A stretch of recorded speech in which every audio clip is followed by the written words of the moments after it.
نحمده ونصلي ونسلم على رسوله الكريم أما بعد فأعوذ بالله من الشيطان الرجيم بسم الله الرحمن الرحيم درود شریف پڑھ لیجیے اللهم صل على سيدنا مولانا محمد كما تحب وترضى وصل عليه.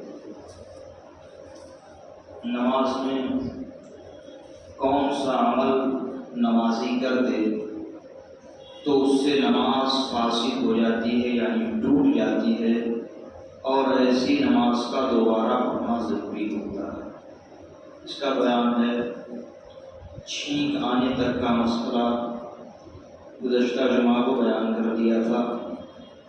فرماتے ہیں کہ خوشی کی خبر سن کر جواب میں الحمدللہ کہا. نماز پڑھ رہا تھا اور کسی نے خوشی کی کوئی خبر سنا دی، خوشخبری سنا دی، اس نے نمازی کے درمیان اس کے جواب میں الحمدللہ کہہ دیا. فرماتے ہیں کہ نماز فاسد ہو گئی، نماز کا دوبارہ پڑھنا ضروری ہوگا. اور اگر جواب کی نیت سے نہ کہا بلکہ یہ ظاہر کرنے کے لیے کہ نماز میں ہے اور الحمدللہ کہہ دیا تو ظاہر سی بات ہے الحمدللہ یہ قرآن ہے. نیت اس کی خوشخبری کی جواب کی نہیں تھی بلکہ قرآن پڑھنے کی تھی، تو فرماتے ہیں کہ نماز فاسد نہیں ہوگی، نماز بچی رہ جائے گی. یوں ہی کوئی چیز تعجب خیز دیکھ کر بقصد جواب سبحان اللہ یا لا الہ الا اللہ یا اللہ اکبر کہا، نماز فاسد ہو جائے گی. اور اگر جواب کی نیت نہ ہو بلکہ قرآن پڑھنے کی نیت ہو تو نماز فاسد نہیں ہوگی. کسی نے آنے کی اجازت چاہی، اس نے یہ ظاہر کرنے کو کہ نماز میں ہے، یعنی کوئی شخص اپنے گھر کے اندر نماز پڑھ رہا ہے اور دروازے پر دستک ہوئی اور وہ اجازت چاہ رہا ہے گھر کے اندر آنے کی اور یہ نماز میں ہے، تو اسے بتائے کیسے کہ نماز میں ہے؟ تو زور سے کہہ دے اللہ اکبر یا الحمدللہ، زور سے کہہ دیا اس کو بتانے کی نیت سے، یا سبحان اللہ کہہ دیا زور سے، تو فرماتے ہیں کہ اس میں نماز فاسد نہیں ہوگی، نماز اس کی باقی رہے گی. فرماتے ہیں کہ بری خبر سن کر انا للہ و انا الیہ راجعون کہا. ہم بری خبر سنتے ہیں، انتقال کے وقت کی یہ خبر سنتے ہیں تو یہ پڑھتے ہیں کلمہ استرجاع یا الفاظ قرآن سے کسی کو جواب دیا، نماز فاسد ہو گئی. الفاظ قرآن سے جواب دینا، مثلا کسی نے پوچھا کہ کیا خدا کے سوا دوسرا خدا ہے، تو اس نے جواب دے دیا کہ لا الہ الا اللہ، اللہ کے سوا کوئی معبود نہیں، اللہ کے سوا کوئی دوسرا خدا نہیں ہے. تو فرماتے ہیں کہ اس صورت میں بھی نماز فاسد ہو جائے گی. نماز پڑھ رہا ہے، کوئی پوچھنے والا پوچھ رہا ہے کہ اللہ کے علاوہ کوئی دوسرا خدا ہے اور اس نے جو ہے لا الہ الا اللہ کہہ دیا، جواب کی نیت سے نماز فاسد ہو جائے. پوچھا کہ تیرے پاس کیا کیا مال ہے، اس نے جواب میں کہا الخیل والبغال والحمیر. یہ قرآن ہے، الخیل والبغال والحمیر.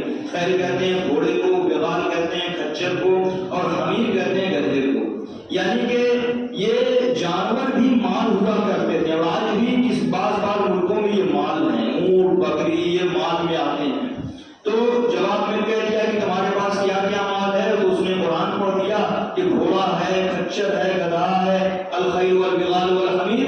تو فرماتے ہیں کہ نماز فاسد ہو جائے گی جواب کی نیت. اگرچہ یہ قرآن ہے لیکن جواب کی نیت ہو گئی. یا اگر کسی کو الفاظ قرآن سے مخاطب کیا کہ کسی کا نام یحییٰ ہے اور اس کو بلا دیا نماز میں ہی قرآن میں کی آیت پڑھ کر کے یا یحییٰ خذ الکتاب بقوة، تو قرآن میں یحییٰ کا لفظ ہے اور اس کو یحییٰ کر کے پکار دیا اور اس کو پکارنے کی نیت ہے، تو اگرچہ یہ قرآن ہے لیکن اگر اسے پکارنے کی نیت ہے نماز فاسد ہو جائے گی. کسی کا نام موسیٰ ہے تو کہا اس سے کہ وما تلک بیمینک یا موسیٰ، تو یہ تو قرآن ہے وما تلک بیمینک یا موسیٰ. موسیٰ علیہ السلام سے اللہ نے پوچھا کہ موسیٰ تمہارے دائنے ہاتھ میں کیا ہے؟ وما تلک بیمینک یا موسیٰ، اے موسیٰ تمہارے دائنے ہاتھ میں کیا ہے؟ تو کسی کا نام موسیٰ ہو اور نماز میں ہے اور سوچا کہ یہ تو قرآن ہی ہے، قرآن پڑھ کر کے موسیٰ صاحب کو مخاطب کر لیں، نماز فاسد ہو جائے گی. یہ سب آپ سوچتے ہوں گے کہ یہ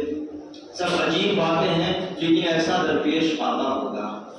مسئلہ، تبھی یہ حضرت نے لکھا ہے اللہ عز و جل کا نام مبارک سن کر جل جلالہ کہا، نماز پڑھ رہا ہے، کسی نے زور سے اللہ کہہ دیا تو اس کے جواب میں اللہ کا نام سنا اور جل جلالہ کہا، یا نبی کریم صلی اللہ علیہ وسلم کا اسم مبارک سنا، نماز پڑھ رہا ہے، کسی نے نبی کریم صلی اللہ علیہ وسلم کا نام لے لیا تو یہ صاحب نماز میں ہی درود شریف پڑھنے لگ گئے، یا امام کی قراءت سن کر صدق اللہ و صدق رسولہ کہا، تو ان سب صورتوں میں نماز جاتی رہے گی، یعنی نماز فاسد ہو جائے گی، جبکہ لفظ سے جواب کہا ہو، اور اگر جواب میں نہ کہا تو حرج نہیں، جواب کی نیت ہے اگر، تب تو نماز جو ہے جاتی رہے گی۔ یوں ہی اگر اذان کا جواب دیا نماز فاسد ہو جائے گی، نماز پڑھنے اکثر ایسا ہوتا ہے کہ ہم لوگ جو ہے سوچتے ہیں کہ اذان نہیں ہوئی، آ کر کے سنت پڑھنے کی نیت باندھ دیتے ہیں، اس کے بعد مؤذن صاحب اٹھتے ہیں اذان دیتے ہیں، تو نماز پڑھ رہا ہے ادھر اذان ہو رہی ہے، اور اذان کا جواب دینا بھی ضروری ہے، اور نماز میں ہی جو ہے وہ اللہ اکبر مؤذن صاحب کہہ رہے ہیں، کہ جواب دینا شروع کر دیا، فرماتے ہیں کہ نماز فاسد ہو جائے گی، اگرچہ اللہ اکبر کہہ کے وہ جواب دے گا لیکن نماز فاسد ہو جائے گی۔ شیطان کا ذکر سن کر اس پر لعنت بھیجی، نماز جاتی رہی، یعنی نماز فاسد ہو جائے گی۔ نماز پڑھ رہا ہے، کسی نے شیطان کا ذکر کر دیا، اس نے کہا کہ لعنت ہو شیطان پہ، یا لعنت اللہ علی الکاذبین، یا لعنت اللہ علی الشیطان کہہ دیا، نماز فاسد ہو جائے گی۔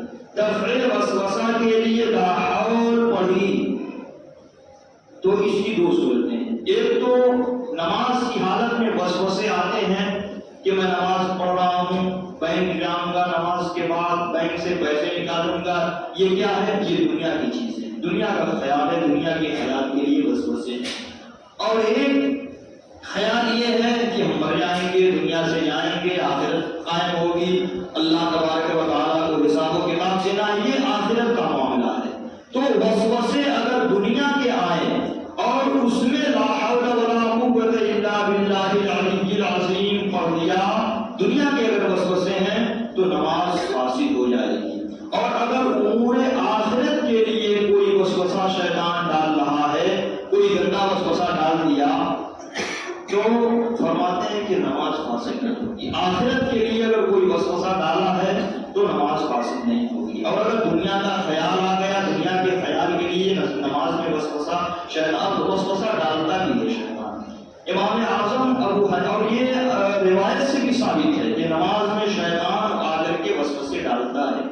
امام اعظم ابو حنیفہ رحمۃ اللہ علیہ کا پڑوسی تھا، وہ پہنچا کہ امام صاحب میں نے کہیں اپنا خزانہ دفن کیا ہے اور مجھے معلوم نہیں ہے کہ وہ خزانہ کہاں ہے۔ یہ سچا واقعہ ہے، لطیفہ بھی ہے، لطیفے کے طور پر، لیکن ہے واقعہ یہ سچا کہ خزانہ دفن ہو گیا ہے اور معلوم نہیں ہے کہ کہاں ہے۔ امام اعظم ابو حنیفہ نے کہا کہ ابھی اس کا مسئلہ میں کیسے بتاؤں؟ تو اس نے کہا کہ پوری دنیا کا مسئلہ آپ حل کرتے ہیں، پڑوسی کا مسئلہ کون حل کرے گا؟ آپ کو حل کرنا پڑے گا۔ امام اعظم ابو حنیفہ نے کہا کہ جاؤ 100 رکعت نماز پڑھو، 2 رکعت کی نیت سے نماز پڑھو، تمہارا خزانہ مل جائے گا۔ تو گیا اور 2 رکعت کی نیت باندھی، اس نے 2 رکعت میں ہی معلوم ہو گیا، یاد آ گیا اسے کہ خزانہ کہاں دفن ہے، فوراً نماز توڑ تاڑ کر کے، یا نماز اس نے 2 رکعت پوری کی، باقی نماز چھوڑ چھاڑ کے پھڑوا اور کلاڑی لے کر کے جو ہے وہ فوراً پہنچا، خدائی شروع کر دی۔ دوسرے دن امام اعظم ابو حنیفہ کی بارگاہ میں گیا کہ خزانہ میرا مل گیا ہے۔ تو امام اعظم نے پوچھا کہ وہ 100 رکعت نماز پوری کی؟ کہا کہ اس نے نماز تو پوری نہیں کی۔ تو بڑا آپ نے جو ہے ڈاٹا پھٹکارا، سرزنش کی کہ کم سے کم نماز کو پوری کرتے، اسی لیے نماز پوری کر لیتے کہ اللہ نے تمہارا خزانہ تمہیں واپس کر دیا ہے اور تمہیں دے دیا ہے، تمہیں عطا کر دیا ہے، اسی لیے تم نماز پوری کر لیتے۔ پھر اس نے سوال کیا کہ آخر آپ نے یہ مسئلہ نکالا کیسے؟ تو امام اعظم ابو حنیفہ نے فرمایا کہ میں نے یہ مسئلہ روایت کی روشنی میں ہی نکالا ہے، کہ میں نے روایت دیکھی تھی کہ جب صاحب ایمان نماز پڑھتا ہے تو شیطان آ کر کے وسوسے ڈالتا ہے، اور آپ نے بھی اس کا مشاہدہ کیا ہوگا، نماز میں طرح طرح کے وسوسے آتے رہتے ہیں۔ فرماتے ہیں کہ چاند دیکھ کر ربی وربک اللہ کہا، یا بخار وغیرہ کی وجہ سے کچھ قرآن پڑھ کر اپنے اوپر دم کر لیا تو فرماتے ہیں کہ نماز فاسد ہو جائے گی۔ ہاں اگر بیمار ہے، بیمار میں اٹھتے بیٹھتے تکلیف اور درد کی وجہ سے اللہ کہہ دیا یا بسم اللہ کہہ دیا، درد کی وجہ سے اٹھ رہا ہے، رکوع سے سر اٹھا رہا ہے، سجدے سے اٹھ رہا ہے، کہہ دیا اللہ بسم اللہ، تو ایسی صورت میں فرماتے ہیں کہ نماز نہیں جائے گی۔ وقت پورا ہو گیا، انشاءاللہ مولا تعالیٰ آئندہ مسائل آئندہ جمعہ کو بیان کرنے کی کوشش کروں گا۔ استغفر اللہ۔